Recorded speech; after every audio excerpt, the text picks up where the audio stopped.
Here now to discuss Scott Walker. He ran the state of Wisconsin as governor, and he's the president of Young America's Foundation. Governor, great to see you. Explain how this could possibly happen. Well, the government screwed up twice. This is a big mess twice over. First, many states like mine under the current governor last year in Wisconsin, other states did this. They were way behind because they were ill prepared. They weren't able to handle it. They weren't shifting government employees who were sitting at home waiting to do something because they had stay-at-home orders. They didn't handle that, so people were waiting for months and months and months to get unemployment checks because the government shut their businesses down. And then to overcompensate for that big disaster in the first place, they rushed through these payments and didn't do all the proper security channels to make sure that these foreign or at least illegal interests weren't involved in the process. So it was a double whammy, people not getting the checks that they rightfully, hardworking taxpayers deserve because the government shut their business down and shut them away from work. And then to overcompensate for their early failures, they allowed this sort of nonsense to go on that created massive fraud. Yeah, it was an avalanche of payments that criminals from overseas, crime syndicates in places like Russia, Nigeria, and China took advantage of, and then gangs later on, gangs here in the United States. But Scott, this is the folly and foolishness and failing and recklessness of big government. But the Democrats and President Biden want to make government even bigger. That's the kind of upside down world that we're living in. Well, it really is. Again, this is one of those, a good example, common sense. Early on, when they were failing to get the original checks out, to even process them for people who are unemployed, I suggested that you had all these thousands of public employees, people who were sitting home, weren't going to the office because of the shutdown order. They weren't able to do the work they normally would do in person. I said, take those individuals, shift them to this agency that handles what's called workforce development, that handles unemployment claims, not only in Wisconsin, but across the country. They should be doing this in all 50 states in the District of Columbia. Instead, they waited. The problems got worse.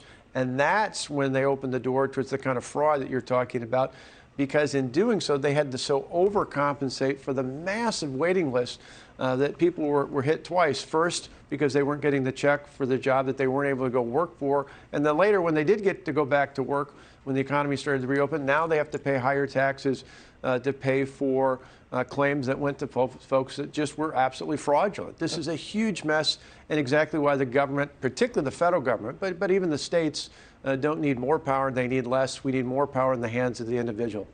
And the biggest takeaway is the more the government does, the more that it wastes, essentially. If this was a business, this business would maybe be bankrupt.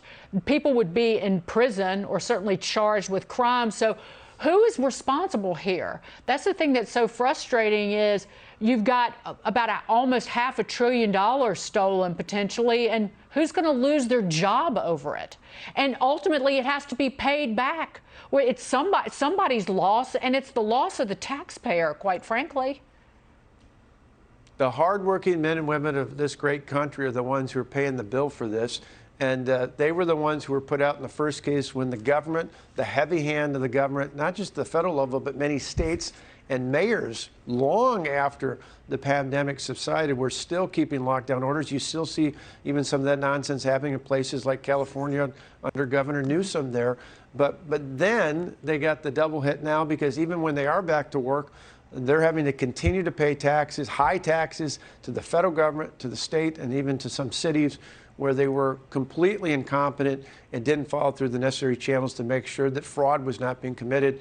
And this is a twofer, a doubleheader in the wrong direction, and exactly why we should put our faith in the American individual and family instead of putting more power in the hands of the government. They screw it up time and time again, and it's why socialist countries are failing around the world and have been. And the last thing we need to do is become more of a socialist country. Well, I live in a socialist city, and it's a disaster. There's a vast safety net that the leadership here can't manage. And there's just billions of dollars literally just being destroyed or disappearing that ought to go for mental health treatment, people living in public housing here. Bigger picture, though, Governor, will people remember this? And will people think twice about voting for people who, money's easy, Try dealing with people's health and health insurance and health care when the Democrats try to push socialized medicine or even Medicare for all on the American people. Remember, they couldn't even keep track of about $500 billion. Well, it's incumbent on all of us to remind them. And we see it, lately, you just saw in the last 24 hours, Joe Biden tried to claim that the lower unemployment numbers were because of his action plan. The reality is, if you look at the top 10 states in America for unemployment, all but one of them are led by Republican governors. People actually put their faith in the individual, not in the hands of the government. All 10 of the bottom worst 10 states and cities, including the District of Columbia, they're all led by liberals. Why? Because they put their faith in the government, and that fails to get the economy going again. The people like those in New Hampshire, Nebraska, South Dakota, and so many other states where governors actually put their faith in the American people, those are the states where people are back to work.